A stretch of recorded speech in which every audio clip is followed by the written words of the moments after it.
एक 50 साल का व्यक्ति पुलिस स्टेशन के अंदर सीधा घुसे ही चला जा रहा था। रास्ते में उसे कांस्टेबल रोक लेते हैं और उससे पूछने लगते हैं कि तुम सीधे कहां घुसे जा रहे हो, तुम्हें कोई परेशानी है तो हमें बताओ। लेकिन वो उनसे कहता है कि मुझे एसएचओ साहब से मिलना है, उन्हें एक एप्लीकेशन देनी है। जब उस एप्लीकेशन को वो सिपाही उसके हाथ से लेते हैं और उस एप्लीकेशन में देखते हैं कि उसमें लिखा होता है कि मैं खुद अपनी पत्नी की हत्या करके आया हूं और मैं खुद थाने में अपनी गिरफ्तारी देने के लिए आया हूं। यह सब मामला जब वो पुलिस वाले वहां पर सुनते हैं, तुरंत ही एसएचओ साहब की गुहार लगाई जाती है। एसएचओ साहब वहां पर पहुंच जाते हैं और जब घटनास्थल पर जाकर देखा जाता है तो वाकई में ही वो अपनी पत्नी की हत्या करके पुलिस स्टेशन में पहुंचा था। और जब उससे पूरा मामला पूछा जाता है तो सभी की आंखें फटी की फटी रह जाती हैं कि एक व्यक्ति अपनी पत्नी की हत्या करके खुद पुलिस स्टेशन में पहुंच जाता है। आइए दोस्तों, जानते हैं पूरा मामला क्या था, किस वजह से उसने अपनी पत्नी की हत्या की थी।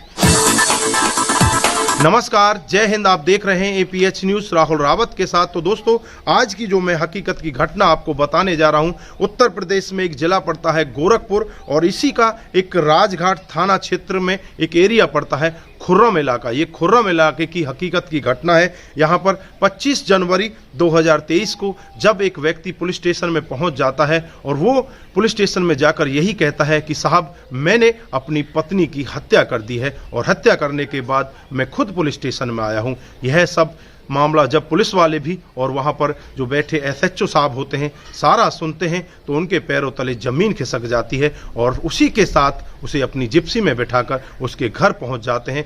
घर जाकर देखते हैं तो एक महिला बेड के ऊपर बेसुध अवस्था में पड़ी होती है। आनन फानन में ही उस महिला को उठाया जाता है तो देखा जाता है कि वो महिला मर चुकी है। फिर उसे पोस्टमार्टम के लिए भेज दिया जाता है। पोस्टमार्टम की रिपोर्ट आती है तो पता चलता है कि इसकी किसी ने गला दबाकर हत्या कर दी। अब मुजरिम भी सामने है। पुलिस एकदम से हरकत में आ जाती है और उसे अपनी गिरफ्त में लेकर उससे जब पूछताछ करती है तो अपने आप को वो शरत चंद बताता है और अपनी उम्र लगभग 50 से 52 साल बताता है। कहता है कि साहब, आज से 22 साल पहले मेरी शादी होती है और ये मेरी औरत है, इसका नाम नीलम है, इसकी उम्र लगभग 47 साल है और हमारे 3 बच्चे भी हैं जो कि स्कूल में जाया करते हैं।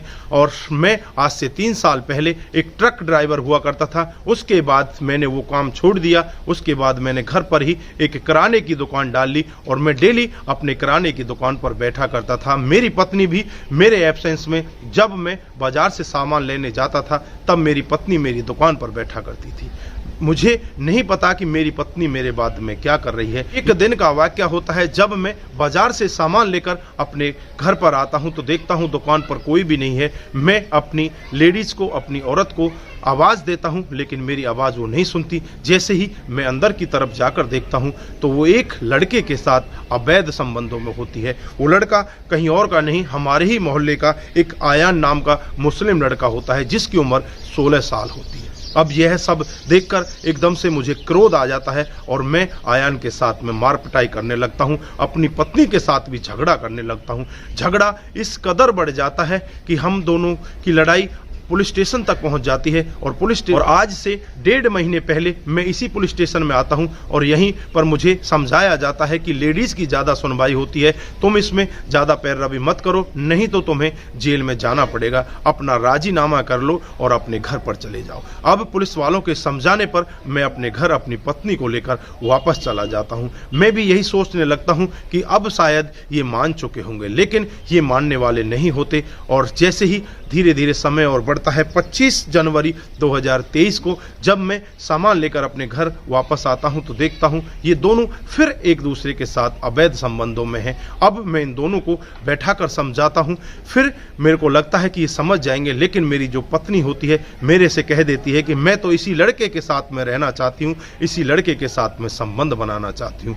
मुझे बहुत ही ज़्यादा गुस्सा आ जाता है। मेरे बच्चे स्कूल गए होते हैं, मेरे घर पर कोई नहीं होता और गुस्सा मेरा इस कदर बढ़ जाता है कि मैं अपने पत्नी के गले को दबा देता हूं और तब तक दबा कर रखता हूं जब तक कि इसके प्राण नहीं निकल जाते हैं। उसके बाद मैं आपके पास आ जाता हूं। भी पूरा मामला सुनकर एकदम हक्का भक्का रह जाती है और उस व्यक्ति को कहती है तुम्हें इससे अलग हो जाना चाहिए था, तुम्हें इतने बड़े क्राइम को अंजाम देने की जरूरत नहीं थी, अब तुम्हारे बच्चों का क्या हाल होगा। अब तुम्हारे बच्चे कैसे रहेंगे। फिर इस पर वो व्यक्ति रिक्वेस्ट करता है और कहता है कि साहब मेरे बच्चों की देख रेख कर लेना, मैं इसको मारना नहीं चाहता था लेकिन मेरा गुस्सा इस कदर बढ़ गया क्योंकि ये मेरी बात मान ही नहीं रही थी, इसलिए मुझे इसको मारना पड़ा।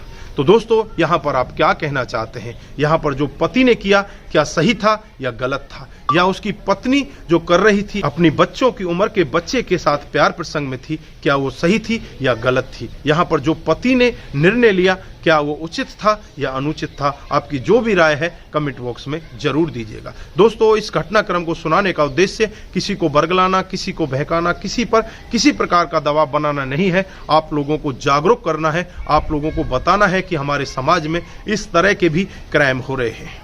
दोस्तों एक झूठे प्यार प्रसंग के चक्कर में इस तरह की महिला एक छोटे से बच्चे के प्यार प्रसंग में भी आ जाती है, जिस बच्चे की उम्र उनके बच्चों से भी छोटी होती है। दोस्तों आपकी जो भी राय है कमेंट बॉक्स में जरूर दीजिएगा। दोस्तों आज के लिए बस इतना ही, फिर मिलते हैं किसी नए मूड के साथ। तब तक के लिए आप अपना ख्याल रखें, अपने परिवार का ख्याल रखें, सतर्क रहें, सावधान रहें। नमस्कार, जय हिंद, जय भारत।